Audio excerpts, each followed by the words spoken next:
What's up, everyone? Welcome back to the channel. My name's Matt and I own a laser engraving business, and I do this full-time out of my garage now. I used to do it out of my basement since 2015, and now it's 2023, almost 2024, and I moved up to my garage to expand, and boy has it helped. Today we're going to talk about a 1-year review. I've had this Thunder 35 Nova 100 watt for 1 year, actually over a year now. I'm going to go through all the problems I had with it, and we're going to go talk about the good things and what I've all done with this, and if I made any modifications or not. Let's get all the negative out of the way.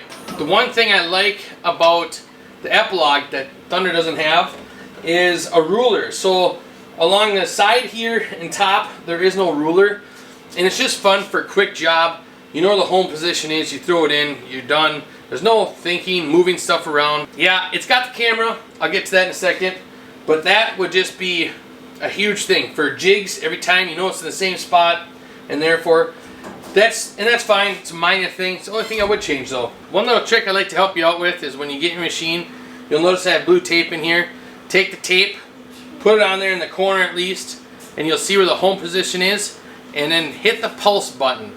When it's new, running good, and your meters are all lined up and it's perfect, hit the pulse button. And then every time, now if you leave that blue tape there and you have, like, let's say you crash the head, you can always go back and you can go right back to that home position and see if the red dot's still in the center of that mark. And if it is, you know you're good. So I thought that was a little nice tip for you. The main one problem I had was the camera. It actually, the little piece came broke and they replaced it. And I've hooked it up downstairs, got it working, and ever since I moved up here, I never even hooked it up. I just realized that, making this video. I never even hooked it up. Shows you how much I used it. But I tend to use a lot of these clips for my guides and holding stuff down if it's warped wood and so forth.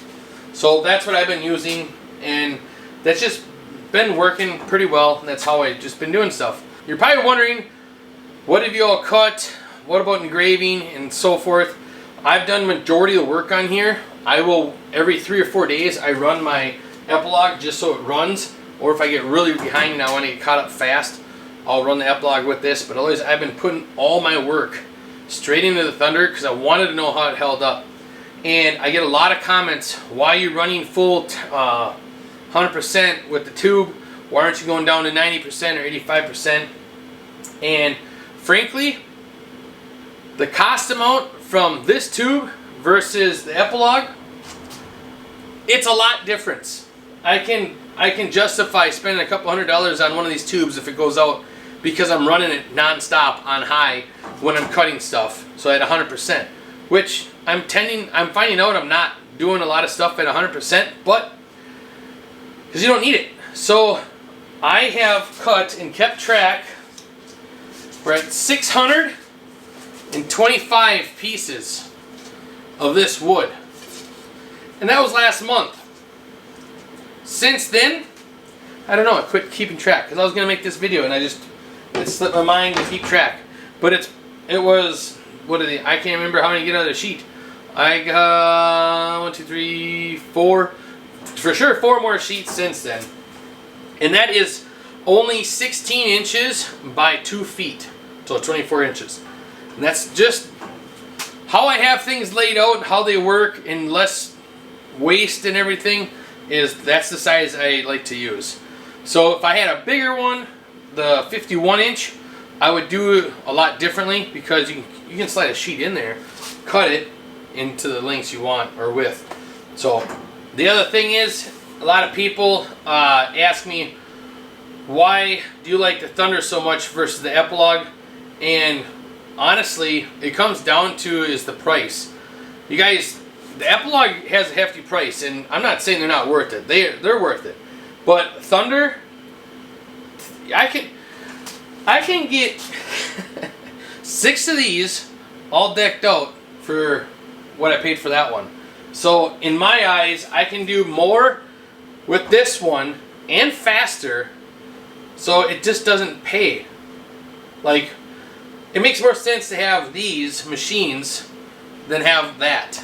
And then also with the Galvo machines, to do a lot of the rotary stuff, and you just have this as your muscle for, I do so much more cutting with this.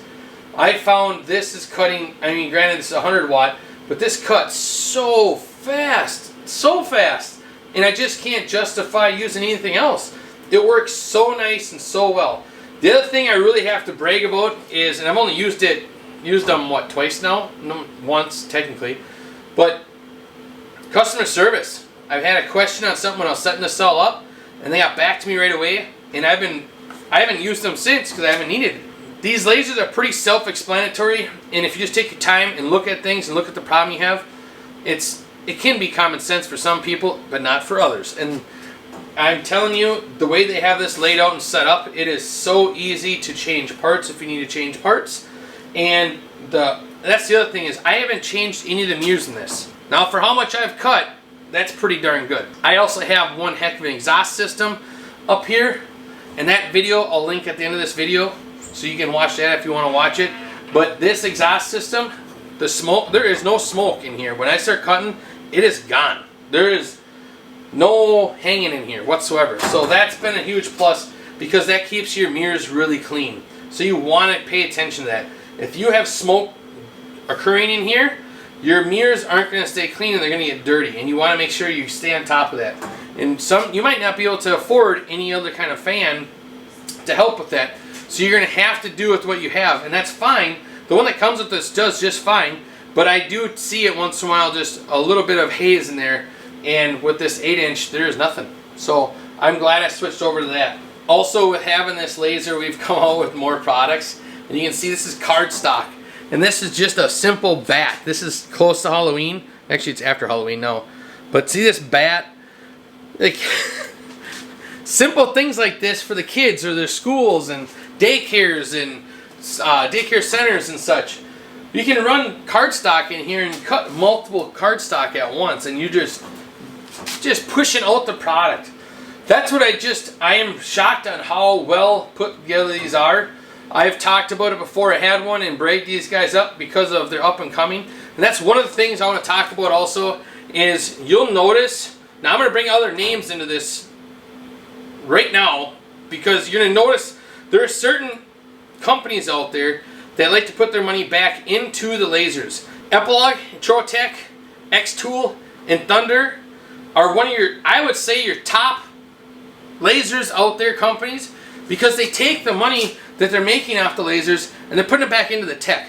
They're constantly coming out better and newer and making it easier for you to run and switch out the parts. You have a lot of other laser companies out there that do not do that. And one, I want to just say if you're new to all this and you don't know if you want to get a laser or not, I'm telling you, you don't want to get one with a cloud system. Because what happens if that cloud system goes down? So, like the company goes belly up, you have one big paperweight. Yeah, they might have it set up where if they go under the cloud system, they'll keep it open, but that still costs money to keep open, so how long is that going to last? I just personally recommend going with one of these lasers or something that's not a cloud at least, so you don't have to worry about that. I suggest take a look at Thunder as a primary laser. I know quite a few people that couldn't afford jumping into them because it is pricey. I mean, this machine's 10 grand, so a lot of people can't just afford 10 grand, and I get it. Times are tough right now. And it's hard to just take the leap and have the faith of jumping into it. But that's something you have to discuss with your spouse, significant other, and you go that route. What I'm telling you is this machine is worth every penny of the 10 grand. I am not going to lie on that. And they're not paying me to say this. This is my personal view on this laser. There's some, like I said, the one ruler thing on the board or on the engraving table, that's the only thing I would change. This thing has been a great machine to have. I'm super glad I have it. So, and the other thing is it weighs a ton, so make sure you have people to help you, because when I had to put it in my basement, we had to take the bottom off, tip it sideways. Yeah, it was a whole ordeal. But I got two other guys to help me, and it went just fine, because they couldn't lift one side like I could, because, you know, I'm strong, they weak. The best thing about having everything out in the garage is I have 4 kids and they come out and visit quite a bit. Glad you got to see me again. You say bye? Bye. Bye.